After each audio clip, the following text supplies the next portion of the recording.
Programme میں آپ کو خوش آمدید کہتے ہیں. میں اسد اللہ خان ہوں. پاکستانی سیاست میں پچھلے ہفتے میں بہت ہیپننگ رہی ہے.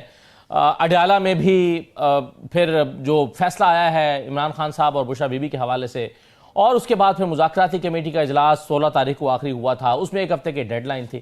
پھر درمیان میں تھوڑی سی توجہ ہٹ کے ذرا امریکہ پر چلی گئی، کیونکہ وہاں ڈونلڈ ٹرمپ حلف اٹھا رہے تھے. کل سارا میڈیا اسی پر لگا رہا، ہم بھی اسی پہ بات کرتے رہے.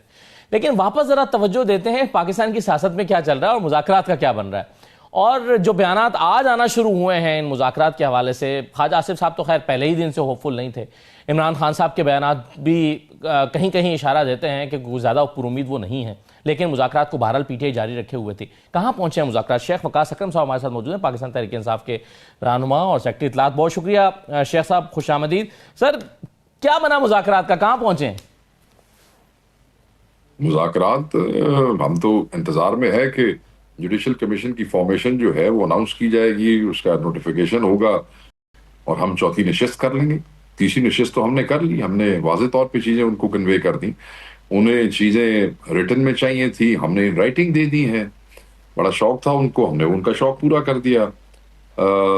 گو کہ ان کی وجہ سے عمران خان صاحب سے ملاقات لیٹ ہوئی، وہ تعطل تھوڑا سا نظر آیا، مگر اس کے باوجود خان صاحب نے کہا ملاقات ہو نہ ہو آپ ریٹن لکھ کے دے دیں. وہ ہم نے ان کو دے دیا. ان کے جتنے بھی ابھی تک کے شوق تھے وہ ہم نے اس کمیشن میں پورے کر دیے. اب جس وجہ سے ہم بیٹھے ہیں اس کمیشن میں مذاکرات میں 26 کے اسیروں کے اور شہیدوں کے لیے انصاف کے لیے، اب اس پہ بات ہونی چاہیے نا. اور وہ بات جو ہے وہ کمیشن کی فارمیشن کے بغیر ہو نہیں سکتی ہے. ہم نے کہا کہ عدالتی جو ہے وہ جو ہمارے ناحق جو اسیر ہیں انہیں چھوڑا جائے، تو وہ تو عدالتی پروسیس ہے نا جی. ہم نے پہلے دن خان صاحب نے 2 ہفتے پہلے کلیئر کر دیا تھا کہ اس کی ڈیفینیشن کیا ہے. وہ یہ ہے کہ آپ عدالتی پروسیس پہ اثر انداز نہ ہوں. ضمانتوں کے لیے تفتیشی آتے ہیں، آپ اپنی مرضی کی تفتیشی لگاتے ہیں، ٹھیک ہے، مگر پھر آپ ان سے اپنی مرضی کی انکوائریاں لکھواتے ہیں، وہ ٹھیک نہیں ہے. آپ ججوں کو انفلوئنس کرنے کی کوشش کرتے ہیں ایز اے گورنمنٹ، وہ ٹھیک نہیں ہے. ATC کے ججز نے خط لکھے، ہائی کورٹ کے ججز نے خط لکھے. سو وہ تو چلو ہم نے کہا کہ آپ اپنا بیچ میں سے مداخلت بند کریں، اثر انداز ہونا بند کریں، اور ہم تھرو عدالت باہر آ جائیں گے انشاءاللہ. کیسوں کے پلے تو ہے کچھ نہیں. But the only thing left to you is to establish this judicial commission, and if you are not willing to do that, پیچھے ہمارے پاس کیا ہے پھر؟ اسی طرح کس بات ہے لوڈو کھیل کے بیٹھ کے کی کریے تھوڑا. جوڈیشل کمیشن کے حوالے سے جو ایک ایمرج ہو رہی ہے اوپینین گورنمنٹ سائڈ سے، وہ یہ ہے کہ جو معاملات عدالت میں چل رہے ہیں اس پہ کمیشن نہیں بنایا جا سکتا. اگرچہ آفیشیلی انہوں نے آپ کو یہ نہیں بتایا، لیکن اسی قسم کی اوپینین وہ دے رہے ہیں. دیتے رہے، کوئی فرق نہیں پڑتا ان کے کہنے سے. ہم نے کون سا کہا ہے کہ آپ کوئی سول جج یا کوئی سیشن جج کا کمیشن بنا دیں یا کوئی ہائی کورٹ کا جج اٹھا لیں. ہم نے تو آپ کو یہ کہا ہے کہ آپ پاکستان کے 3 ٹاپ کے سینئر ترین سپریم کورٹ کے ججز پہ مشتمل ایک وہ بنائے. سینئر جوڈیشری سب کچھ ہو سکتا ہے. یہ کیا بات ہے؟ یہ نئے قانون ہمیں سنا رہے ہیں بیٹھ کے. شیخ صاحب، ایک ہفتہ کا کہا گیا تھا نا، ایک ہفتہ کا الٹیمیٹم. اب کل وہ میرا خیال ہے ایک ہفتہ پورا بھی ہو رہا ہے. تو آپ کو لگ رہا ہے کوئی رابطہ ہوا ہے یا کل تک کوئی رزلٹ نکلنے کی توقع ہے آپ کو؟ سر ہم تو ٹائم پورا ہو جائے گا تو بس ٹھیک ہے، ٹل کھڑک جائے گا. اسی تو کہہ چھڑیا ہے کہ نو کمیشن، نو نیگوشیشن، نو ڈائلاگ. اگر فرض کیجئے وہ اس طرح کی بات ہوتی ہے کہ جی دو معاملے ہیں آپ کے کمیشن کے، ایک لے لیجئے، 9 مئی پر کمیشن لے لیجئے، 26 نومبر پر نہیں بن سکتا، تو کیا قبول ہوگا پارٹی کو؟ 9 مئی پہ لے لیں اور 26 پہ نہیں. ہمارے شہداء 26 کے ہیں، قتال 26 کا ہے، اس کو کیسے بھول سکتے ہیں؟ نہیں، یہ ہم دغا نہیں کر سکتے اپنے ورکر کے ساتھ، ووٹر کے ساتھ. یہ نہیں ہو سکتا. خان کے مجاہد شہداء کے ساتھ ہم دھوکہ کر لیں اور ہم کہیں کہ تمہیں انصاف نہیں چاہیے اور 9 والوں کو چاہیے. 9 والوں کو بھی چاہیے اور 26 والوں کو بھی چاہیے. اسیروں اور شہیدوں سب کی بات ہوئی. سر، ایک اعتراض پچھلی ملاقات کے بعد یہ اٹھایا گیا تھا کہ جی آپ نے اپنے شہداء کی فہرست جو ہیں وہ ہمیں دی نہیں ہیں، وہ پہنچ چکی ہیں، انہیں تفصیلات چلی گئی ہیں. ایسے یہ کچے مارتے ہیں، یہ بادشاہ لوگ ہیں. جن سے کوئی پوچھے آپ نے ہم سے چارٹر آف ڈیمانڈ مانگا. Charter of demands in writing ہوتا ہے، اور ہمارا charter of demand was drafted by Pakistan کے ٹاپ ترین لائرز کی طرف سے. ٹھیک ہے، اب جب وہ ٹاپ ترین لائر جو ہیں وہ یہ ڈرافٹ کرتے ہیں تو وہ یہ سمجھتے ہیں کہ چارٹر آف ڈیمانڈ میں صرف اپنی ڈیمانڈز لکھنی ہیں. وہ ہم نے لکھ دی ہیں. اب یہ تفصیلات تو تب ہوں گی نا کہ جب ہم آپ کے ساتھ بیٹھ جائیں گے. اور پھر یار آپ کیسی حکومت ہے، کیا مشینری ہے آپ کے پاس؟ 26 کو قتال ہوا، 28 29 کو میں نے پریس کانفرنس کی، میں نے اسکرین کے اوپر ایک چیز میڈیا کے ساتھ شیئر کی. اس کے بعد راجہ صاحب نے ایک چیز دوبارہ پریس کانفرنس میں شیئر کی. پھر انٹرنیشنل میڈیا کے ساتھ انٹریکشن میں ہر چیز ہم نے شیئر بھی کی، ہینڈ اوور بھی کی. اب جس دن انہوں نے یہ اعتراض اٹھایا اسی دن دوپہر کو ایک پریس کانفرنس حامد رضا صاحب نے کی, ہر چیز ہر شے ہوتی پئی ہے, کی چاندے نے یہ تصدیق بھی نہیں کر سکتے. پھر بھی ایک دفعہ نہیں, ہم آپ سے یہ 10,000 دفعہ شیئر کریں گے دوبارہ, جتنی دفعہ آپ کہیں گے اتنی دفعہ کہیں گے. اب آپ یہ باتوں میں کھیلنے کی کوشش نہ کریں نا, لفظوں کا کھیل نہ کھیلیں. چارٹر اور ڈیمانڈ میں یہ چیزیں نہیں لکھی جاتی. آپ لفظوں کے کھیل کی بات کر رہے ہیں, مگر خواجہ آصف صاحب جو ہیں شاید وہ لفظوں میں ہی کھیل رہے ہیں. خواجہ آصف صاحب کہتے ہیں کہ آپ کی جب اسٹیبلشمنٹ سے بات ہو گئی ہے اور آپ یہی چاہتے تھے, اب آپ ہم سے کیا چاہتے ہیں؟ سنیے ذرا سر انہوں نے کیا کہا ہے. خود انہوں نے کہا ہوا ہے چیئرمین پی ٹی آئی نے کہ مذاکرات کیس کا جو ہے فیصلہ مذاکرات پر اثر انداز نہیں ہوگا. اب تو ان کی سٹیٹمنٹ آ گئی ہے کہ ان کا اسٹیبلشمنٹ کے ساتھ رابطے ہو گئے ہیں. آ گئی ہے نا؟ جی بالکل, میں غلط تو نہیں کہہ رہا. تو ہمارے ساتھ مذاکرات کی کیا ضرورت ہے؟ ان کا مقصد تھا کہ اسٹیبلشمنٹ تک پہنچنے کا, وہ پہنچ گئے ہیں. وہ کہتے ہیں جب آپ کی اسٹیبلشمنٹ سے بات چیت شروع ہو گئی ہے, اب ہم سے مذاکرات کرنے کی کیا ضرورت ہے؟ پہلی بات تو یہ ہے کہ اسٹیبلشمنٹ جو ہے نا, اس سے انگیجمنٹ ہر پارٹی کی رہتی ہے, چاہے وہ اپوزیشن میں ہو چاہے گورنمنٹ میں ہو. کس حوالے سے, دیٹ از مور امپورٹنٹ. اگر یہ اس میٹنگ کو ریفر کر رہے ہیں جو سیکورٹی کے حوالے سے ہوئی تھی, کسی بھی سیکورٹی ایشو کی کوئی بھی پولیٹیکل ڈائنامک ہو سکتی ہے, اس کو خوش آئند کہہ دینے کا یہ مطلب نہیں ہے کہ ہم نے کہہ دیا کہ ہماری اسٹیبلشمنٹ سے بات چیت شروع ہو گئی اور ہم پتہ نہیں کو گل مکا رہے ہیں. نہیں, سو اس کو غلط رنگ دینے کی کوشش نہ کریں. تو دوسری گل ہے, تو جو ایڈی تکلیف ہے, اول تو اس میں حقیقت کوئی نہیں, مگر پھر بھی اگر خواجہ صاحب نے ایڈی تکلیف ہے اور انہوں نے حکومت نو, جس حکومت نے خواجہ صاحب کو بھی مذاکرات کے حوالے سے اعتماد میں نہیں لیا تھا, جو کمپلینٹ کرتے رہے یہ پچھلے ایک ہفتے سے, اگر انہیں اتنی تکلیف ہے تو تسی آپ باہر آ جاؤ. تسی ساڈا انتظار کیوں کر رہے ہو؟ ہمیں آپ کیوں کہہ رہے ہیں کرنے کی ضرورت نہیں ہے؟ آپ کو بڑی تکلیف ہے تو آپ ختم کر دینا, آپ نکل جائیں بیچ میں سے. آپ پھر وہ جواب تیار کرنے میں ہفتہ کیوں لگا رہے ہیں بھائی؟ آپ کی کیا انڈرسٹینڈنگ ہے, یہ 20 جنوری کی ڈیٹ ٹپانے کے لیے, اس کو کراس کرنے کے لیے مذاکرات میں وقت مانگا جا رہا ہے یا ہو رہا ہے؟ ایک تاثر یہ ہے کہ جی یہی ایک کریٹیکل ڈیٹ ہے, اس کے بعد دیکھنا ہے کہ کیا ہوتا ہے. I don't know, بس شوق ان کا تھا لکھ کے دے دیں. وہ جیسے لکھ کے چیزیں آئی ہیں یعنی اکھاں باہر آ گئی ہیں بھائی, ایک ہی ہو گیا, وہ شوق آگے چلا گیا. یہ 4 شیٹ آ گئی ہو بھائی, چارٹر اور ڈیمانڈ میں 4 شیٹ ہی ہے نا. تم لوگوں نے وہاں پہ 26 کا قتال 245 لگوا کے کروایا ہے, تو پھر تھوڑے تے 4 شیٹ ہونی. تو نہیں پوچھنا ہے تسی کی سمجھا سی کہ once we sit with you we'll let you dilute this issue. It won't happen. Shahzad, آپ کی جو پریویس میٹنگ ہوئی تھی 16 تاریخ کو, اس وقت القادر ٹرسٹ کیس والا معاملہ 190 ملین پاؤنڈ والا, اس کا فیصلہ نہیں آیا تھا. 17 کو وہ فیصلہ آیا, اس میں سزا سنا دی گئی عمران خان صاحب کو. اب آپ کا اس میں مطالبہ تھا اسیران کی رہائی, اور آپ کہہ رہے تھے کہ جی عدالتوں نے تو یا بریت دی ہوئی ہے یا عدالتوں نے جو ہے وہ ضمانتیں دی ہوئی ہیں, تو آپ نے کیوں رکھا ہوا ہے؟ اب آپ یہ تو نہیں کہہ سکتے نا, اب تو آپ ایک سزا ہوئی ہے اور وہ اس کی اپیل جب تک سر سپریم اسلام آباد ہائی کورٹ سے آپ کی اپیل منظور نہیں ہوتی. بچے یا اسی کو بچے یا کاکے نہیں تھے. جب عمران خان صاحب نے پہلے بھی یہی کہا تھا کہ میری بات آپ نے آخر میں کرنی ہے, سب سے پہلے پاکستان تحریک انصاف کا ایک ورکر جو موجود ہے جیلوں میں, اس کی بات کریں. 26 کے حوالے سے ہی 6,500 ہزار بندہ ہمارا اندر گیا تھا, جس میں سے بہت سے ضمانتوں پہ آئے, اور ابھی تک 21-2200 بندہ ابھی تک جیلوں میں ہے. 26 والا آپ کو اندازہ ہے, 9 مئی کے لوگ جو پکڑے ہوئے ابھی تک جیلوں میں, اب کئی ضمانتوں پہ آ رہے ہیں. تو خان نے تو کہا تھا پہلے وہ سب باہر نکلیں گے, میں آخری آدمی ہوں گا جس کی آپ نے بات کرنی ہے. رہ گئی یہ سزا, یہ ہائر فورم تو چیلنج ہوئے گی تو پھر کر کے اڑ جائے گی, تو پتہ ہی کوئی نہیں لگنا گئی کتنے. لیکن آپ کو پاکستان کے عدالتی نظام کا پتہ ہے, آپ جانتے ہیں کہ بعض دفعہ اپیلوں میں مہینوں بھی لگ جاتی ہیں, سالوں بھی لگ جاتے ہیں. مہینے والی گل ہی کوئی نہیں ہے جی, سارا ملک دیکھ رہا ہے, بین الاقوامی دنیا نظریں لگا کے بیٹھی ہے. دوسری دنیا کے اندر بھی ججز ہیں, وہ بھی دیکھتے ہیں کہ پاکستان کے جج کیا کر رہے ہیں. ساری دنیا تھوڑا تسی نہیں بیٹھے میڈیا, تسی نہیں روز رات آپریشن کرنے میں کیوں لیٹ ہو رہا ہے, تک میں ہو رہا ہے. پہلا جو فیصلہ ہمایوں دلاور صاحب کی کورٹ سے آیا تھا, وہ کئی ہفتے تک تو فکس ہی نہیں ہو پا رہا تھا اسلام آباد ہائی کورٹ کے اندر. تو لیکن یہ تو مینیج کرنے کی کوشش کرتے ہیں اور کریں گے کہ چیزیں لیٹ ہوں, ڈیلے ہوں, خراب ہوں. مگر میں نے تو آپ کو وہ ٹائم بتایا جس میں یہ پراپرلی شروع ہوتے, پہلی دوسری پیشی دی کھیڑ ہے 15 تو 20 دن, دیٹس اٹ. جو بیانیہ آپ القادر کے حوالے سے بناتے رہے ہیں شیخ صاحب, آپ کی پارٹی اور عمران خان صاحب خود بھی بار بار اڈیالہ میں یہ کہہ رہے ہیں کہ بھائی اس میں میرا پرسنل گین نہیں ہے, یہ تو ایک ٹرسٹ ہے اور یہ تو سیرت سکھانے کے لیے. مگر عرفان صدیقی صاحب نے جو نقطہ دیا ہے وہ یہ کہتے ہیں کہ جی نہیں, یہ تو آپ کا ٹرسٹ رجسٹرڈ ہی نہیں ہے. ذرا سنیے عرفان صدیقی صاحب نے کیا کہا ہے. 2020 کے اندر یا 2021 کے اندر انہوں نے ایک قانون بنایا اور 1882 کا جو ایکٹ ہے اسے منسوخ کر دیا. کہا کہ سارے ٹرسٹ نئے سرے سے 2020 میں رجسٹر ہوں گے. یہ ٹرسٹ واحد اسلام آباد کا ٹرسٹ ہے جو رجسٹر نہیں ہوا, آج تک رجسٹر نہیں ہے. لہٰذا یہ ساری زمین, یہ ساری جائیداد اب کسی ٹرسٹ کی ملکیت نہیں ہے, یہ دو شخصیات کی ملکیت ہے, خان صاحب کی ملکیت ہے اور ان کی اہلیہ کی. تو کہنے کا مطلب یہ ہے کہ حضور صلی اللہ علیہ وآلہ وسلم کی سیرت جو ہے اس کے لیے کردار و عمل چاہیے, اس کے لیے صرف سلوار قمیض نہیں چاہیے. جی شیخ صاحب وہ کہہ رہے ہیں ٹرسٹ رجسٹرڈ نہیں ہے, کیا واقعی رجسٹرڈ نہیں ہے اس کی؟ عرفان صدیقی نو کہو کہ لا کر لے راتوں رات تے جا کے پیش ہو جاوے عدالت وچ اور یہ ساری تعویلاں اتنے دے جا کے.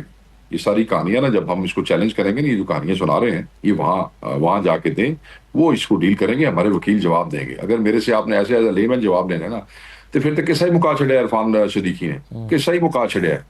یہ سارا رولا تو ہے ہی ٹرسٹ کا کہ چیزیں ٹرسٹ کو ڈونیٹ ہوئی, یہ ہوا وہ ہوا. اگر ان دا مین ٹائم کہیں کو لا چینج ہو گیا اور اس کے مطابق انہوں نے فالو نہیں کیا, وہ ان کی پرسنل پراپرٹی ہو گئی ہے, تو پھر یہ جو بیچ میں کہا گیا ہے کہ یہ شیم ٹرسٹ ہے اور شیم ٹرسٹ کی وجہ سے یہ سارا کچھ ہو رہا ہے. اگر شیم ٹرسٹ ہے ہی نہیں, اتنے موجود ہی نہیں ہے, تو ذاتی نادی پراپرٹی ہے اور ملک صاحب نے ان کو کوئی چیز دے دی ہے یا کوئی ایسی چیزیں سامنے آ گئی ہیں جو کنورٹ نہیں ہو سکی, پھر تو کیس ہی مک گیا جی پیچھے. یہ ایسے نادان دوست ہوتے ہیں, پھر تو گل ہی کوئی نہیں ہے, کوئی ججمنٹ پڑے پہلے. اگر وہ ٹرسٹ نہیں ہے تو رولا مکہ پھر تو شیم بھی نہیں ہے, اور اگر شیم ٹرسٹ نہیں ہے تو پھر سزا کس چیز کی ہے؟ یہ فارغ آدمی ہے, اسے کو قانون پڑھے اور وہاں جائے عدالت میں جا کے جواب دے.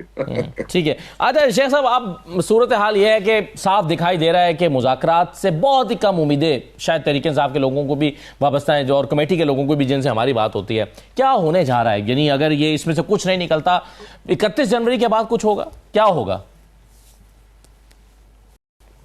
دیکھیں چیزیں بہتری کی طرف تو آئیں گی. میں کوئی ڈیٹوں کے حوالے سے تو میں آپ کو نہیں کہوں گا. یہ ظلم, یہ جبر, یہ چیزیں زیادہ دیر تک سسٹم کو اس طرح رن نہیں کیا جا سکتا. چیزیں بہتر ہوں گی. I can't put a date on it. ٹھیک ہے سر. ایک بڑا امپورٹنٹ معاملہ ہے شیخ صاحب, وہ ہے نئے چیف الیکشن کمشنر کا تقرر. اس سلسلے میں آپ نے انیشیٹ بھی کیا, خطوط لکھے ہیں, شبلی افراز صاحب نے بھی, عمر ایوب صاحب نے. کوئی جواب آیا ہے اس کا؟ نہیں, ابھی تک کوئی جواب نہیں آیا سر. ہماری جو ذمہ داری تھی ہم نے تو پوری کر دی ہے. Both opposition leaders have written letters اور وہ انہوں نے بھیج دیے, آپ کے ساتھ بھی شیئر کیا ہم نے میڈیا پہ. تو لیٹس سی کہ اب کیا ہوتا ہے, پھر ہم اپنا لائے عمل اس حوالے سے پھر آگے لے کے چلیں گے. اس کی بھی کوئی کٹ آف ڈیٹ ہونی چاہیے یا ہے آپ کے خیال میں؟ کیونکہ نہیں, obviously فری فلوٹنگ تو نہیں ہو سکتا نا جی, فار ایور تو نہیں ہو سکتا. نیا قانون تو انہوں نے ایسا بنا دیا کہ جب تک نیا نہیں آئے گا تب تک پچھلا رہے گا. So it can't be free floating. Obviously جو انہوں نے خط لکھے ہیں وہ چند دن دیکھیں گے تو اس تو بعد پھر کرن گے جو کرنا ہوئے گا, جہاں قانون اجازت دیندہ ہوا یا آئین. ایک چیز شیخ صاحب میں آپ سے سمجھنا چاہ رہا ہوں آخر میں کہ بار بار یہ اعتراض اٹھ رہا ہے کہ عمران خان صاحب اڈیالہ جیل میں بیٹھ کے بڑی سخت زبان استعمال کر رہے ہیں, اور اگر انہیں کوئی چیز برآمد کرنی ہے مذاکرات میں سے تو انہیں اپنے لہجے کو نرم کرنا چاہیے. ان کی کیا مجبوری ہے عمران خان کی کہ وہ اپنا لہجہ نرم نہیں کر رہے؟ اچھا, مطلب آپ عمران خان کو انسان نہیں سمجھتے؟ مطلب یہ کون لوگ ہیں جو اس قسم کی باتیں کر رہے ہیں؟ ایک آدمی نے تسی 500+ ڈیز دے 550 دن تو تسی اندر رکھے ہوا ہے جی, ناجائز نا حق 200 کیس بنا دیے ہیں, ناجائز نا حق. وہ انسان لیڈر ہے اس ملک کی سب سے بڑی سیاسی جماعت کا اور اس دنیا کی 8ویں بڑی جماعت کا وہ لیڈر, ٹھیک ہے جی. اور آپ اس کو نا حق پہلے عدت کیس میں ایک مزہ کا کیس سزا دیتے ہیں, سائفر. دین کمز دس 14 سال کی, ان کی اہلیہ کو 10 سال کی. اس سے بڑی سزا نہیں ہے. وکیل کہتے ہیں اس سے بڑی سزا دی نہیں جا سکتی اس کیس میں. تسی یہ دیندے اور پھر تسی مطلب وہ توقع کرتے ہیں کہ وہ ریاکٹ نہیں کریں گے یا اس پہ بات نہیں کریں گے یا وہ پھول برسائیں گے آپ کے اوپر. All he can do sitting in Adiala is talk to you and you can't do. مطلب آپ کو اس پہ بھی تکلیف ہے کہ سخت نہ ہو کی ہے, مطلب ہے تساں کوڑا میرے سر تے مار کے آکھو بھئی تو جڑا ہے مطلب ہے کہ تیری آواز بھی نہ نکلے. اس طرح تو نہیں ہوتا. ہی از ہیومن اور وہ لیڈر ہے, اس پہ اور رسپانسبلٹیز ہیں. Obviously وہ اپنی ذات کے لیے نہیں بول رہا. بالکل ٹھیک ہے, لیکن وہ اگر بات یہ کر رہے ہیں اور آپ اگر ایسے, اور دوسری بات آپ کا لاجک لے لوں, اگر میں آپ کا لاجک لے لوں, سوری آپ جس طرح بارے پہلے آ جاتا ہوں. جی تسی کہہ رہے ہو کہ دیکھیں جی وہ زبان اتنی سخت ہے تو مذاکرات ایسے ہی چلیں گے, ایسے ہی ہے نا. اور اگر وہ خاموشی اختیار کر لیں تو ان کا نقصان کیا ہے اس میں؟ نہیں مطلب ہے ایک پارٹی کی طرف تو یہ اعتراض ہے کہ اگر تسی اپنی زبان سیدھی کرو یا ٹھیک سافٹ کر لو تو یا چپ ہو جاؤ تو کم ٹھیک، تو نہیں تو خراب ہو جائے گا. یعنی کہ جو دوسری پارٹی ہے ٹھیک ہے وہ سزائیں بھی انشور کروا دے، وہ سزائیں انشور کروا دے، ان پہ کوئی ذمہ داری نہیں ہے، وہ ناک سزا کروا دے، اس پہ کوئی ذمہ داری نہیں ہے، مگر تسی بولو نا مذاکرات خراب ہو جائیں گے. خیر تو ہے جی کی ہو گیا جی، یا تو پھر دونوں پارٹیاں ڈسپلن کا مظاہرہ کرن نا. ٹھیک ہے ڈسپلن ساڈے حال تو ہے، اسی تو مظلوم ہاں، تسی باہر بیٹھے ہو، تسی اپنے حال بھی دیکھو نا. سو اس طرح نہیں ہوتا، یہ برداشت کریں. جیسے ہم نے آپ کی ناک سزا ہم نے کیا کہا، ہم کہا ہائر کورٹ میں جائیں گے، تو سبھی برداشت کرو، کی ہو گیا جی. صحیح ہے. آخری سوال شیخ صاحب، اور وہ یہ ہے کہ پاکستان کے معاملات میں آپ کے خیال میں امریکہ کی نئی حکومت کو کتنی دلچسپی ہوگی یا ہونی چاہیے؟ پاکستان بڑا اہم ملک ہے، Afghanistan, China, India, Iran, geographically we are very important. اور پھر وار آن ٹیرر کے حوالے سے دیکھ لیں، سیکورٹی پریویلنگ سچویشن دیکھ لیں. پھر اب وہ افغانستان سے بائی بیک بھی کرنا چاہتے ہیں، مطلب وہ جو بائی بیک کہہ لیں یا پیسے اسے اپنا اسلحہ واپس لینا چاہتے ہیں. پھر اس ریجن کے اندر پاکستان ایک بڑا اہم ملک ہے، اور جو ان کی ریجنل پالیسیز ہیں وہ پاکستان کو اگنور کرنا کسی بھی ایڈمنسٹریشن کے لیے ممکن نہیں ہے. اب دیکھیں نا پچھلی ایڈمنسٹریشن تو ایون ریجیم چینج تک انشور کرتی رہی. تو آپ کیا سمجھتے ہیں کہ نئی ایڈمنسٹریشن کے لیے پاکستان بے وقت ہو جائے گا؟ نہیں، ایسی بات نہیں ہے. یہ ایک خطے کا ایک بڑا اہم ملک ہے. صحیح ہے. بہت شکریہ شیخ وقاص اکرم صاحب، بہت شکریہ پروگرام میں شرکت کرنے کے لیے. ایک چھوٹا سا بریک لیتے ہیں اور بریک کے بعد واپس آ کر سپریم کورٹ میں کیا چل رہا ہے. بینچز کے اختیارات کا کیس مقرر نہ ہونے پر توہین عدالت کیس کی آج بھی سماعت ہوئی ہے، اور ابھی آج شام کی خبر یہ ہے کہ ایڈیشنل رجسٹرار جو ہیں ان کو او ایس ڈی بنا دیا گیا ہے کہ انہوں نے غلط بینچ میں کیس فکس کیا. لیکن پھر بھی بہت سارے قانونی سوال اٹھ رہے ہیں کہ کیا ایک بینچ پہ کیس لگانے کے بعد پارٹ ہرڈ ہونے کے بعد کیا اس کو ہٹایا جا سکتا ہے، کیا دوسرے بینچ کے پاس جایا جا سکتا ہے. اس سلسلے میں پریکٹس اینڈ پروسیجر کمیٹی کا اختیار کیا ہے، اور کیا بینچ کو تحلیل کیا جا سکتا ہے اس کی سماعت کے دوران. تو بہت سارے ایسے سوال ہیں. اس پر ہم ایک مختصر سا بریک لیتے ہیں، بریک کے بعد واپس آ کے اس پہ بات کرتے ہیں. ہمارے ساتھ رہیے.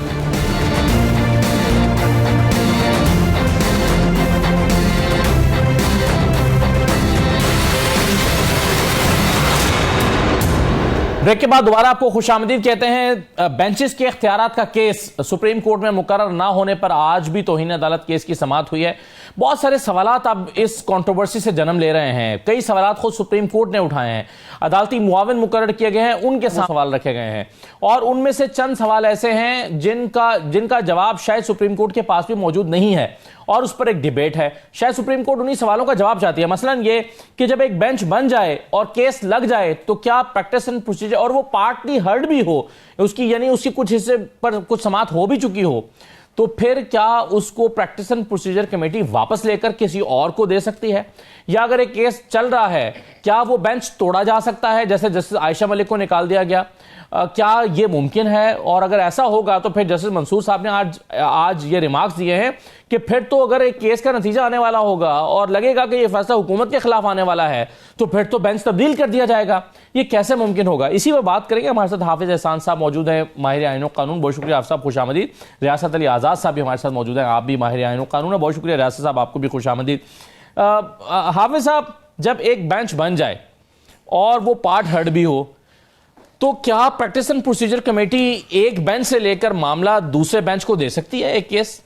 بسم اللہ الرحمن الرحیم. اسد، دو چیزیں ہیں. ایک چیز یہ ہے کہ جو آپ کا پری ایرا ہے 26 کانسٹیٹیوشنل امینڈمنٹ کا یا پریکٹس اینڈ پروسیجر کا، جی، اور دوسرا ہے آپ کا پوسٹ ایرا جو 26 کانسٹیٹیوشنل امینڈمنٹ ہے اور پریکٹس اینڈ پروسیجر ایکٹ کے اندر بھی امینڈمنٹ آئی ہوئی ہے. اب یہ ہے کہ جو پہلے 26ویں آئینی ترمیم نہیں آئی اس وقت بالکل بات اسی طرح تھی کہ جب کوئی جج صاحب کے پاس یا بینچ کے پاس کیس فکس کر دیا جائے اور بینچ اویلیبل ہو اور پارٹ ہرڈ بھی ہو تو چیف جسٹس کے پاس بھی اختیار نہیں ہے کہ وہ بینچ کو چینج کرے، یا اس کے اندر یہ ہے کہ آپ کیس جو ہے وہ واپس لے لیں یا کسی اور جگہ کر دیں. اب یہ ہے کہ جب آپ کی 26ویں آئینی ترمیم آ گئی ہے اس کے اندر جو جورسڈکشن آف سپریم کورٹ ہے اس کو کلیئرلی ڈیفائن کر دیا گیا ہے، اور وہ ڈیفائن کر دیا گیا ہے دو جگہ کے اوپر. ایک اس کو ڈیفائن کیا گیا ہے آرٹیکل 184 کے نیچے، جو سپریم کورٹ کی جورسڈکشن تھی، اور دوسرا کیا گیا article 191A of the constitution. اب آرٹیکل 191A جو ہے وہ سٹارٹ اس چیز کے اندر ہوتا ہے کہ پاکستان کا جو سپریم کورٹ کے اندر اگر کوئی بھی میٹر انٹرپریٹیشن آف لا یا کانسٹیٹیوشن کا یا آرٹیکل 199 کی اپیل ہے یا آرٹیکل 185 کے نیچے سے اپیل آتی ہے جس کے اندر کوسچن آف لا یا کانسٹیٹیوشن انٹرپریٹیشن ہے یا advisory jurisdiction of the supreme Court ہے، تو کسی بینچ کے پاس کوئی اختیار نہیں ہے، اور وہ صرف اور صرف اختیار ہے کانسٹیٹیوشنل بینچ کے پاس. اور اگر اس بینچ کے پاس ریگولر لگ جاتا ہے تو آپ نے دیکھا ہوگا کہ 26 اکتوبر سے لے کے اس کیس سے پہلے تک کئی دفعہ جسٹس منصور صاحب کے سامنے کیس لگے جو کسٹمز کے ہیں، اور اس کے اندر جو ہے انہوں نے کیسز جو ہیں وہ پریکٹس اینڈ پروسیجر کمیٹی کو کیے گئے.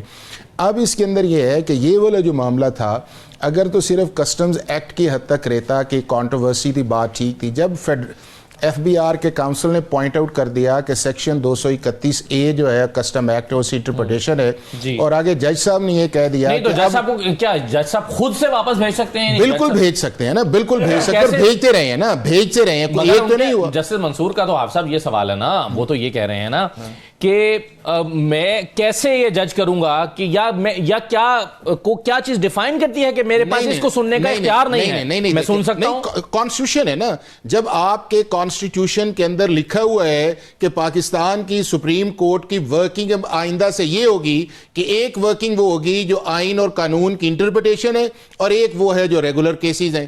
اب اس کیس کے اندر اگر جسٹس منصور یہ کہیں کہ میں اب چیک کروں گا کہ 191A ٹھیک ہے یا نہیں ہے، یا کس طرح سپریم کورٹ کو 2 حصوں میں کیا جا سکتا ہے کانسٹیٹیوشنل بینچ کی طرف، تو یہ تو ان کا ڈومین ہی نہیں ہے نا. پھر اس طرح کوئی بھی بینچ جو ہے، ہر بینچ کوئی بھی بینچ کوئی ریگولر بینچ جو ہے وہ پھر کوئی بھی کیس واپس آپ کو یاد ہوگا اسی آپ کے پروگرام کے اندر میں نے یہ کہا تھا کہ یہ مسئلہ جس طرح پی ٹی آئی یا ساری 26 کانسٹیٹیوشن امینڈمنٹ کے اندر جو ہے آپ کانسٹیٹیوشنل بینچ بنائیں، یہ پولیٹیکلی لیگلی کانسٹیٹیوشنلی وائبل ہی نہیں ہے. آپ کو کانسٹیٹیوشنل کورٹ کی طرف جانا پڑے گا. اب وہ نہیں گئی تو جب آپ کا ہے نہیں دیکھیں نا، مجھے یہ آپ کا اگر ٹائم سلاٹ جو ہے وہ 8 سے 9 بجے کا ہے اور آپ آ کے یہ کہیں کہ جی مجھے 7 بجے والا بھی ٹائم دے دے تو نہیں دیں گے نا. آپ کا تو ٹائم وہ کانسٹیٹیوشن کے اندر لکھا ہوا ہے کہ آپ کا جو ریگولر بینچ ہے اس کی جورسڈکشن ان معاملات کے علاوہ ہے. اب ان معاملات کے اندر اگر جج صاحب خود کہیں کہ 191A کی میں انٹرپریٹیشن کرنا چاہتا ہوں تو آئین تو انہیں پروہبٹ کرتا ہے، ریسٹرکٹ کرتا ہے، اور اس کے اندر ایکسیپشن ہے. اب اس ایکسیپشن کے اندر اگر جج صاحب نے جورسڈکشن کو ایکسرسائز کیا ہے وہ انہوں نے کیا ہے جوڈیشل اوور ریچ کیا ہے، کانسٹیٹیوشنل ڈیویشن ہے اس چیز کے اندر کہ جب آپ کو پتا ہے کہ آئین اور قانون کے اندر یہ لکھا ہوا ہے اور اس کے باوجود آپ یہ کہہ رہے ہیں کہ میں اس پہ بیٹھتا ہوں تو یہ آرٹیکل 175 لگا کیوں ان کے بینچ کے پاس؟ کئی لگے ہیں نا، کوئی ایک تو نہیں نہ لگا، ان کے پاس کئی لگے، کئی انہوں نے ٹرانسفر کیے، کئی دوسرے بینچز کے اندر لگے، وہ لگ جاتے ہیں کیسز کے اندر. لیکن اگر جہاں کے اوپر جورسڈکشن جو ہے آپ پوائنٹ آؤٹ کر دیتے ہیں تو جج کا پہلا کام ہے، اور اس کے اندر کلیئرلی جورسڈکشن ڈیفائن ہے کہ کانسٹیٹیوشنل میٹر کے اندر نہیں ہے. کمیٹی نے بالکل مناسب کیا کہ پریکٹس اینڈ پروسیجر کے نیچے اس کانسٹیٹیوشنل بینچ کے اندر کر دیا. اب کانسٹیٹیوشنل بینچ کا معاملہ ہے اور کنٹیمپٹ چل رہی ہے. نہیں مگر اس میں مسئلہ یہ نا پریکٹس اینڈ پروسیجر کمیٹی نے کیا ریاست صاحب، تو اس پریکٹس اینڈ پروسیجر کمیٹی میں جسٹس منصور صاحب بھی موجود ہے اور ان کو پتہ ہی نہیں ہے، تو وہ کہتے ہیں وہ خود حیران رہ گئے کہ بھئی کون سی پریکٹس اینڈ پروسیجر کمیٹی نے یہ کیس واپس لے کر کہیں اور بھیج دیا ہے اور اب ایڈیشنل رجسٹرار جو ہیں ان کو آج OST بنا دیا گیا ہے. وہ تو جسٹس یحییٰ افریدی صاحب کو بھی نہیں پتا تھا کہ جب جسٹس منیب اور جسٹس منصور نے اپنے چیمبر میں میٹنگ کی تھی اور اس میٹنگ کے منٹ ایشو کیے تو اس وقت تو چیف جسٹس کو بھی نہیں پتا تھا کہ یہ میٹنگ ہو گئی ہے. دیکھیں بات یہ ہے، سمپل از دیٹ، اس پہ ایک بڑی renowned judgment of Supreme Court ہے جس سے نہ حافظ صاحب باہر جا سکتے ہیں نہ میں باہر جا سکتا ہوں. وکلا محاذ برائے تحفظ دستور بنام فیڈریشن آف پاکستان، جس کی سائٹیشن ہے PLD 2018 supreme court page number 276. اس کے آتھر بھی سید منصور علی شاہ صاحب مسٹر جسٹس وہ ہیں، جس کے اندر انہوں نے ہولڈ کر دیا کہ کوئی بھی اگر میٹر کسی بینچ کے سامنے فکس ہو گیا ہے، کوئی ایسا آرٹیکل، کوئی پریکٹس اینڈ پروسیجر ایکٹ کے تحت کوئی ایسا نہیں ہے پروویژن جس کے تحت کوئی کیس کسی سے وڈرا کر کے کسی کو دوسرے بینچ کو انٹرسٹ کیا جا سکے. اس پہ بینچ توڑا نہیں جا سکتا اور سمپل ایز دیٹ. دوسری بات جو 26ویں آئینی ترمیم سے پہلے یہ ایک دوسری ایک حافظ صاحب سانو جی موقع دے. دوسری بات یہ ہے کہ اگر پارٹ ہرڈ میٹر ہے تو وہ کیسے آپ کر سکتے. اور پھر اس میں بھی اگین ایڈیشن ٹو دیٹ ابھی تو انہوں نے ایک سوال اٹھایا, وہ کوئی بھی دیکھے نا, ایک پریپوزیشن ہے کہ کیا by virtue of executive order کسی جج کی کانسٹیٹیوشنل پاور وڈرا کی جا سکتی. یہ پریپوزیشن ہے جس پہ ڈسکشن ہو رہی ہے. ابھی کون سا آسمان گر گیا ہے کہ Syed Mansoor Ali Shah is going to strike down the 26th amendment. یہ تو بھی بات ہی نہیں ہے. ایک بینچ ریگولر کام کر رہا ہے اور آپ کو ایک دم سے آ گیا. آپ نے تو یہ جو 26ویں ترمیم ہے جس کو ہم کہتے ہیں کہ آئین اور قانون سے ماورا ہے, ریپگننٹ ٹو دی آرٹیکل 8 ہے, ریپگننٹ ٹو دی آرٹیکل 227 ہے, repugnant to the article 175 sub article 3 ہے. ہمارا یہ سٹانس ہے جس کو ہم نے چیلنج بھی کیا ہوا ہے. ہم نے پٹیشن اسلام آباد ہائی کورٹ نے بھی 26ویں ترمیم کو چیلنج کیا ہوا ہے. اس کا مطلب ہے کہ کسی بھی سٹیج پہ ادر دین کانسٹیٹیوشن بینچ اگر سماعت مقدمات کی ہو رہی تو آپ رات کو ان کو خبر نہیں ہے اور پتہ لگے کہ جی صبح آپ کا کیس ڈی لسٹ ہو گیا, آپ اس کیس کی سماعت کر رہے ہیں. اس کا مطلب ہے کہ وہ باقی دیکھیں, چاہے چیف جسٹس ہے, چاہے کوئی لاسٹ پہ بیٹھا ہوا جج جو ہے جو سپریم کورٹ میں ایلیویٹ ہو کے گیا, تمام کے اختیارات برابر ہیں. دوسری بات ایک میں اس میں کنکلوڈ کرنے لگا ہوں. بات یہ ہے کہ اس میں لکھا گیا کہ it is a part heard matter. تو پارٹ ہرڈ میٹر کو آپ کیسے آپ کہہ سکتے ہیں اور پھر آپ اس کو منوور کر سکتے ہیں. اس کا مطلب ہے کہ آپ ایک جج کو جو اس کا کانسٹیٹیوشنل ڈومین اور پاور ہے اس کو وہ ڈیوٹیز ڈسچارج کرنے سے آپ کرٹیل کر سکتے ہیں. اس میں جیسے منصور صاحب نے تو یہ کہا نا کہ اگر تو دیکھیے اس طرح کا معاملہ ہوگا, یہ تو عدلیہ کی آزادی پر حملہ ہے کہ آپ کو ایک فیصلہ ہوتا ہوا نظر آ رہا ہے. بالکل یہ اور آپ نے بینچ تحلیل کر دیا. دیکھا آپ نے دیکھا ٹیرین وائٹ کے کیس کا حوالہ اسلام آباد ہائی کورٹ میں اس میں ریزن یہ کہ دیکھیں ججز صاحبان کیوری کرتے ہیں, سوال کرتے ہیں, آنسر کرتے ہیں, کامنٹ کرتے ہیں, تو اس سے کچھ لوگ یہ نتیجہ اخذ کر لیتے ہیں کہ شاید فیصلہ یوں آ رہا ہے اور اس پہ ایسے تو پھر آپ کی سپریم کورٹ چل ہی نہیں سکتی. پھر تو سپریم کورٹ ایک بینچ کا نام آپ نے رکھ دیا, باقی آپ نے تمام جو بینچز ہیں آپ ان کو ریڈنڈنٹ کر دیا ہے اور آپ نے سبارڈینیٹ کر دیا ہے. when there is no question of subordination in Supreme Court of Pakistan, وہ تمام بینچز ان کو آپ کانسٹیٹیوشن کون سا میٹر جو سپریم کورٹ میں مطلب ہے اس کو آپ کانسٹیٹیوشن میٹر نہیں کہہ سکتے. آپ 184(3) کے تحت 185 کے تحت آپ جاتے ہیں, آپ ہائی کورٹ کے کسی بھی فیصلے اس کے اندر کوشچن, یعنی آپ کہہ رہے ہیں کہ کوئی بھی مقدمہ ہو اس کو فیصلے سے پہلے لیا جا واپس لے کر. سر ایک چیز میرا سوال لے لینا, میں اس میں ایڈیشن کر دوں. میں اسلام آباد ہائی کورٹ میں مقدمہ چلا تھا ٹیرین وائٹ کیس, اس میں 3 رکنی بینچ تھا, چیف جسٹس عامر فاروق صاحب بھی تھے. وہ فیصلہ جب محفوظ ہو گیا تو بینچ تحلیل کر دیا گیا. 1 سال کے بعد وہ دوبارہ فکس ہوا. جو نیا بینچ بنا انہوں نے کہا کہ نہیں جناب وہ نہیں ہو سکتا تھا, بینچ تحلیل ہی نہیں ہو سکتا تھا. وہ فیصلہ اسلام آباد ہائی کورٹ کا بھی موجود ہے, آج اس کا ذکر بھی آیا ہے.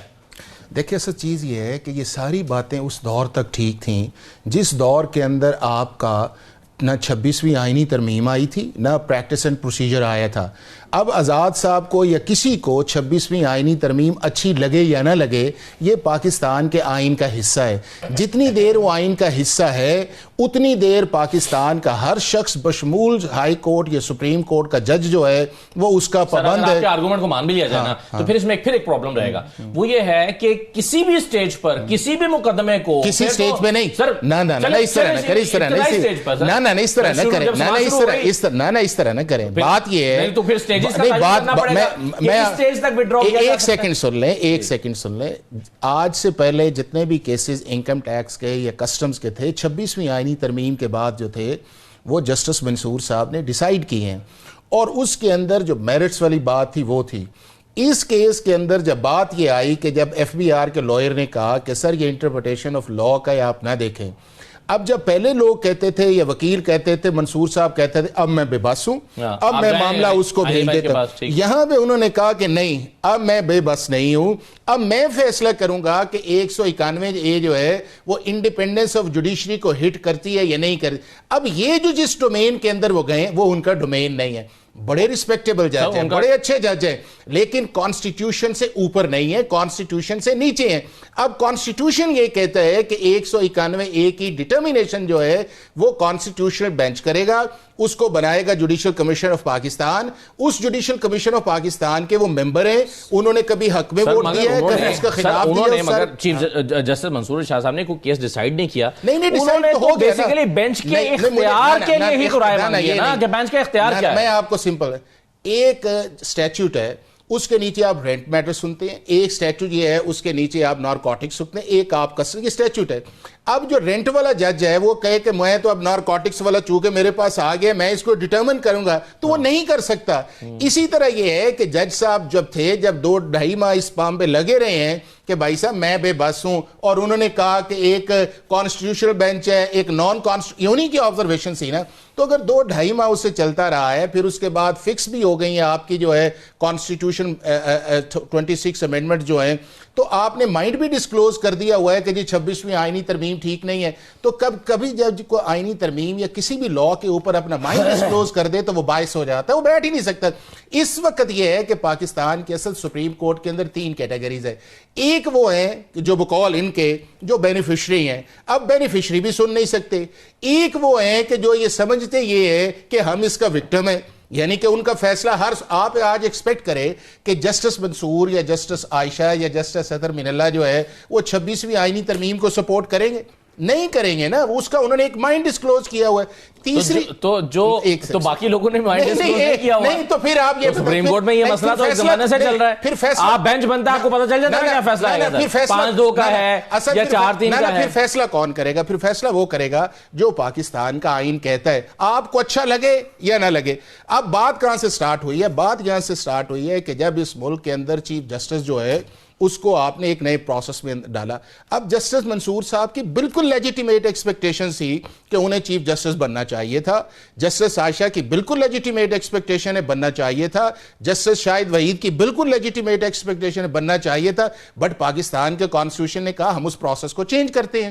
اب وہ چینج کر لیا, غلط ہوا, ٹھیک ہوا, جو بھی ہوا, بٹ آپ کا لا آف دا لینڈ ہے. اب جب لا آف دا لینڈ آ گیا اس پروسیس کے اوپر بھی آپ یہ نہیں کہہ سکتے. نہیں, اس پروسیس کے اندر اس میں ایک سوال میرا کی کنٹینیوٹی ہے کہ جس کے اندر جو ہے وہ بینچز ہیں. اب مجھے بتائیں سندھ ہائی کورٹ کے اندر بینچ بنا ہے, جو آپ کے کانسٹیٹیوشنل بینچ بنے ہیں.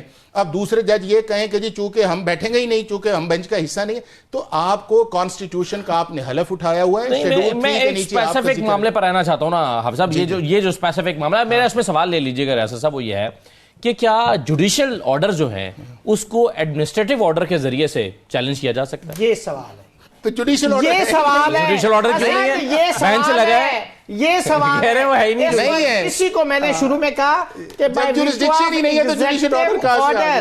تو لگا کیسے پہ ایگزیکٹو آرڈر کیا یہ ہو سکتا ہے؟ دوسری بات مجھے حافظ صاحب بتائیں کہ جی 26ویں ترمیم کے تحت آپ نے 191A کی بات کر دی کہ جی سارا طریقہ کار جو ہے that has been prescribed in that article of constitution کہ اس کے تحت یہ ایک کمیٹی بنا دی گئی, وہ کرے گی. اب یہ کیسز 26ویں ترمیم کے بعد کیوں فکس کیا اس بینچ کے سامنے؟ اب آپ اس کی پاور کیسے کنٹرول کر سکتے ہیں؟ ایک سیکنڈ آپ صاحب, ایک سیکنڈ سن تو لینا آپ صاحب, جذباتی نہیں ہونا, سن لو, ساڈی بھی سن لو, جی ساڈی بھی سن لو, ساڈی بھی سن لو نا, ساڈی بھی سن لو.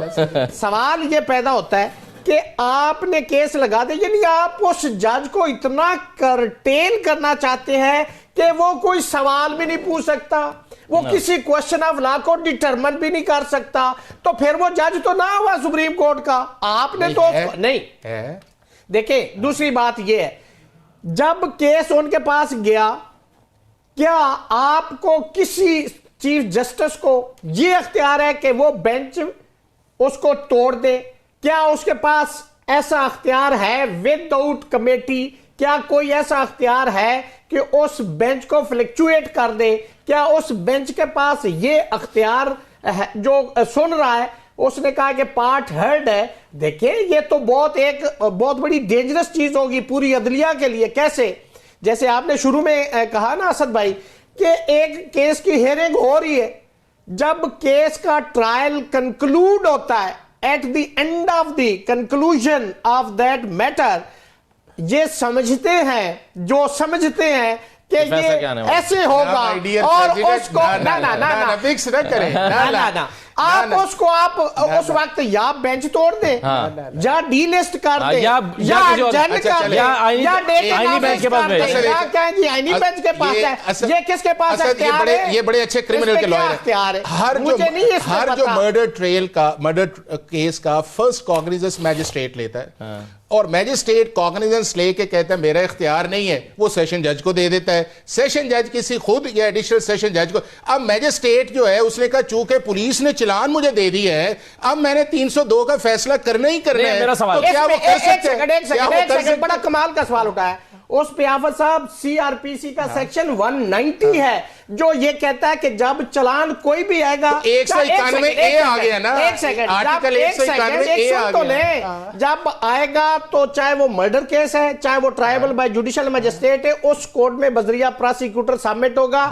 پھر میجسٹریٹ دیکھے گا کہ اس کے اوپر سیکشن کون سا لگا ہوا ہے, کیا وہ ٹرائبل بائی میجسٹریٹ ہے تو پھر وہ خود ٹرائل کرے گا, اگر نہیں ہوگا پھر کورٹ اپ ہوگا. لیکن یہاں پہ 191A ہے, اس کے تحت یہ انہوں نے فکس کر دیا ہے. اس کے پاس اگلا سوال ہے کہ کیا اس کو وڈرا کیا جا سکتا ہے, کیا اس کے اندر ہے کہ آپ بینچ کو, یہی سوال تو انہوں نے اٹھایا ہے. یہ سوال ہے نا. اچھا سر میرا آپ سے سوال ہے, 191A مجھے آپ صاحب نے صرف یہ بتانا ہے کہ 191A کے اندر یہ چیز ہے کہ یہ فلیکچویٹ کر سکتا ہے, وڈرا کر سکتا ہے, جج کو ٹرانسفر کر سکتا ہے.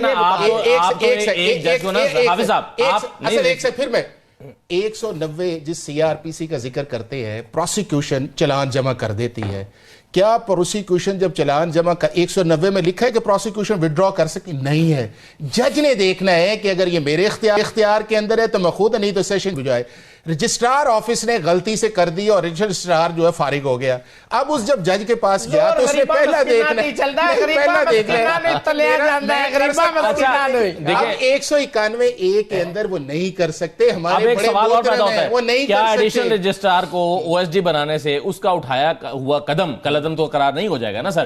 اب دیکھیں نا, میرا سوال لے لیں. میرا آخری سوال لے لیں. پاکستان کے ریگولر بینچ کو اگر کانسٹیٹیوشنل بینچ کی جورسڈکشن نہیں ہے تو صرف کیس جمع کرانے سے یا لگانے سے اس کا اختیار آ سکتا ہے؟ نہیں آ سکتا. یہی تو وہ سننا چاہتے ہیں. نہیں آ سکتا نا سر, یہ سنے بغیر تو نہیں آپ فیصلہ دے سکتے. وہ یہ جا رہے تھے کہ اگر تو کیس کی حد تک ہوتا کہ نہیں ہے یا نہیں ہے, وہ جا رہے تھے کہ آرٹیکل 191A جو ہے اس کے نیچے 2 سپریم کورٹ بن سکتی ہے کہ نہیں. ان کو کیا ایمرجنسی پڑ گئی ہے, ان کو پتا چل گیا کہ یہ تو کسی اور طرف جا رہے ہیں. ابھی تو اگر دیکھیں اگر منصور علی شاہ صاحب نے پہلے کیسز ادھر بھیج دی ہیں تو آپ تھوڑی سی امید رکھیں, حوصلہ رکھیں, یہ بھی ادھر بھیجنے کے ممکن ہے. لیکن آپ کو کیوں ایمرجنسی اور اتنی ہلچل کیوں مچ گئی کہ آپ نے کیس ہی بات کرنی ہے جو آئین اور قانون کے مطابق. بہت شکریہ آپ کا بھی پروگرام میں شرکت کرنے کے لیے. ایک چھوٹا سا بریک لیتے ہیں, بریک کے بعد واپس آتے ہیں.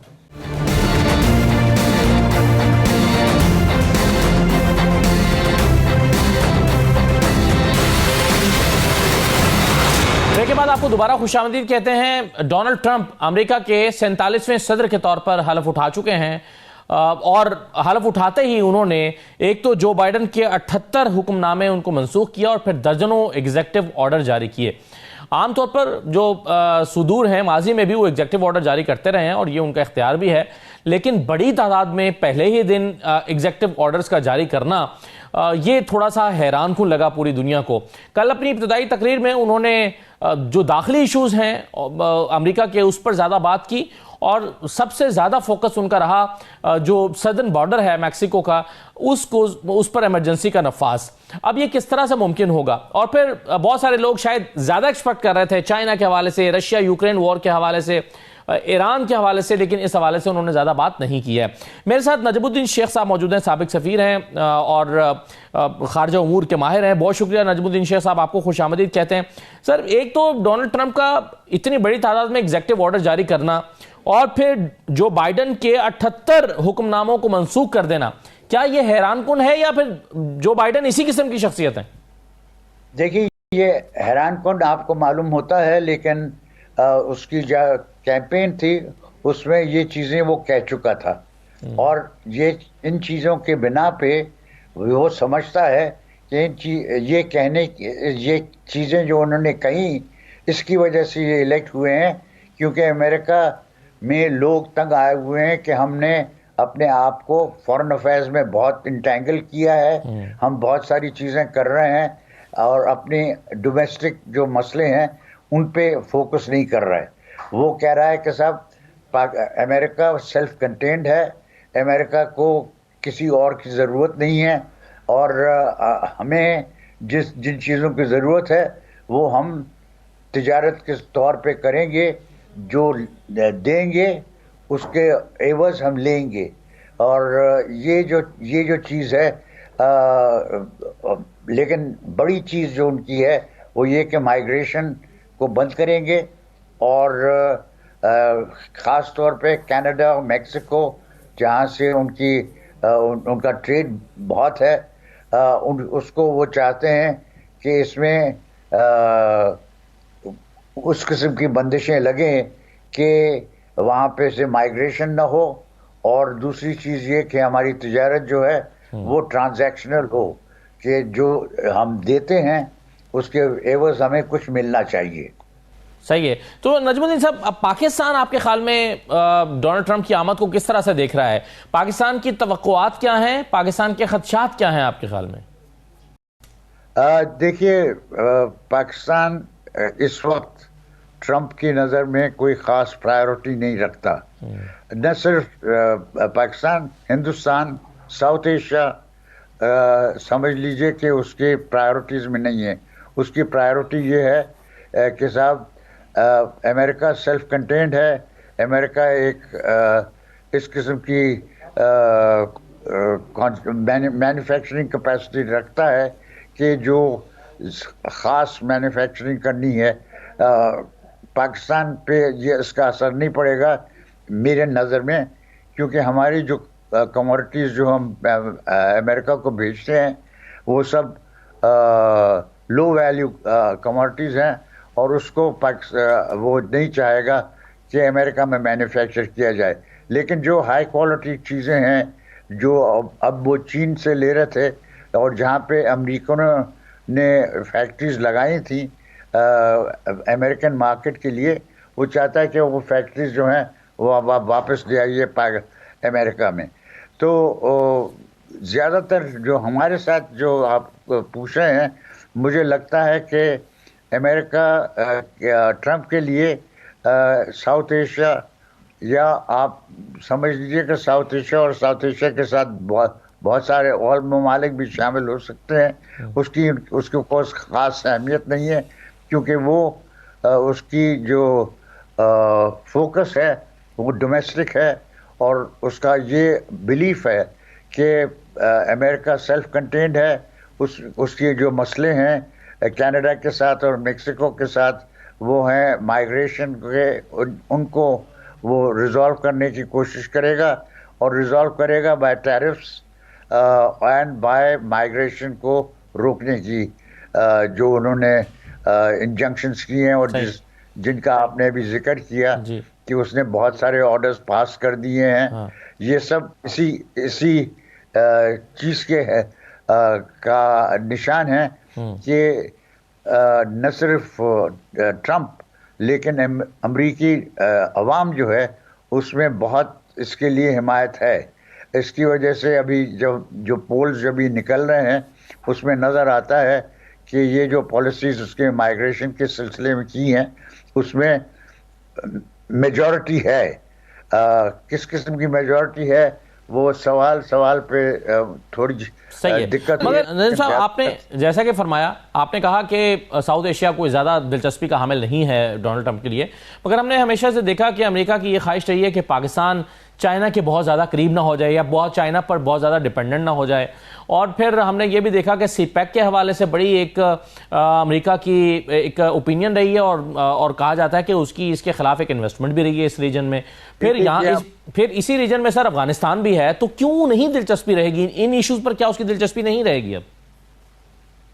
دیکھیے افغانستان میں دلچسپی رہے گی, لیکن جہاں تک یہ سوال ہے کہ چائنا کے ساتھ کس قسم کا رشتہ ہے, چائنا کے ساتھ ابھی جو امریکہ رشتہ رکھے گا وہ رشتہ نہیں ہوگا جو کہ بائیڈن چاہتا تھا. اس کو وہ اسٹریٹجک کمپیریٹر کے لحاظ سے نہیں دیکھے گا کہ اس میں ٹرانزیکشنل کیا ہم چائنا سے لے سکتے ہیں, کیا ہم چائنا کو دے سکتے ہیں. اور اس کی وجہ سے اس نے ٹک ٹاک کو بھی جو کہ چینی کمپنی ہے ان کو بھی 75 دن کی ایکسٹینشن دی ہے کہ 75 دن میں آپ کوئی امریکن پارٹنر ڈھونڈیں یا کسی طرح اس کو زندہ رکھنے کے لیے.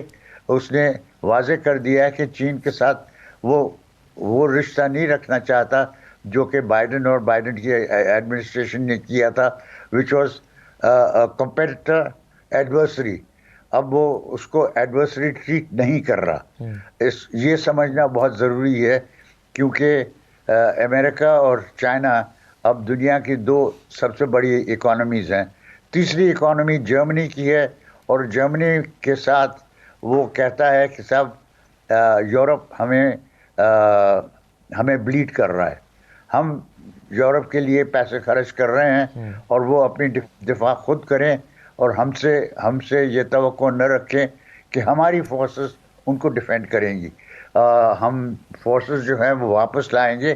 اس قسم کی چیزوں کا آپ دیکھیں کہ اگر اس کا مختصر بعد میں جواب دوں تو وہ یہ ہے کہ امریکہ سیلف کنٹینڈ ہے, امریکہ کو اوروں کی ضرورت نہیں ہے. امریکہ کا کلیم ہے پینما کنال پہ ہم نے خواہ بہت اتھارٹی پینما کو دی ہوئی ہے. گرین لینڈ ہمارے لیے ضروری ہے, ہم اس پہ قابض ہونا چاہتے ہیں اور ڈنمارک کے ساتھ بات کریں گے یا ہم اس کو لینے کی کوشش کریں گے. مائیگریشن پہ خاص طور پہ اس کا فوکس ہے کہ اب یہ چیز نہیں ہوگی کہ صاحب جو بھی ہمارے پاس پہنچ گیا ہے اس کو نیشنلٹی مل جائے گی یا وہ انڈاکیومنٹڈ رہے گا. ہم جو انڈاکیومنٹڈ ہیں ان سب کو ہم نکال دیں گے. یہ پہلا فوکس ہے اس کا. اور اس فوکس کا مطلب یہ ہے کہ وہ کہہ رہا ہے کہ سب پاکستان کہ امریکہ جو ہے وہ اپنے طور پہ سیلف کنٹینڈ ہے اور اپنے طور پہ مینوفیکچرنگ کی کیپیسٹی ڈیولپ کر سکتا ہے اور اس کو اوروں کی ضرورت نہیں ہے. اور اس کا پرنسپل فوکس جو ہوگا وہ فارن پالیسی پہ نہیں ہوگا, ڈومیسٹک پالیسی. بالکل صحیح ہے سر, لیکن اس کے ساتھ ساتھ ہم نے جو اسرائیل والا معاملہ دیکھا ہے, وہاں پر ایک سیز فائر ہوا اور ڈونلڈ ٹرمپ نے اس کو کلیم بھی کیا کہ ان کی کوششوں سے ہوا ہے. ہم فلسطین اور اسرائیل کا سیز فائر اس کو ایک وقتی سلوشن ہے شاید, کیا مستقل حل کے لیے امریکہ آپ کے خیال میں کردار ادا کرے گا؟ اور دوسرا یہ جو یوکرین وار ہے, کیا آپ کے خیال میں یہ اتنا سادہ سلوشن ہے کہ امریکہ بس یوکرین کی مدد کرنا چھوڑ دے؟ اس سے تو شاید جنگ اس طرح سے ختم نہیں ہوگی جس طرح جو امریکہ کے مفاد میں ہو. دیکھیے یوکرین میں وہ ابھی یوکرین کی جس طرح بائیڈن نے ان کو سپورٹ کیا اور آخری دنوں میں بھی پھر سے کوشش کی کہ ایسی کوئی چیز کر دوں جس کو ٹرمپ ریورس نہیں کر سکتا, لیکن ٹرمپ اب یوکرین میں نہیں دے گا. اور مشورہ یہی ہوگا زیلنسکی کو کہ جناب آپ کسی طرح روس کے ساتھ کسی قسم کا معاہدہ. بہت شکریہ نجم الدین صاحب, بہت شکریہ پروگرام میں شرکت کرنے کے لیے. آج کا پروگرام تھا, اجازت دیجیے, اللہ حافظ.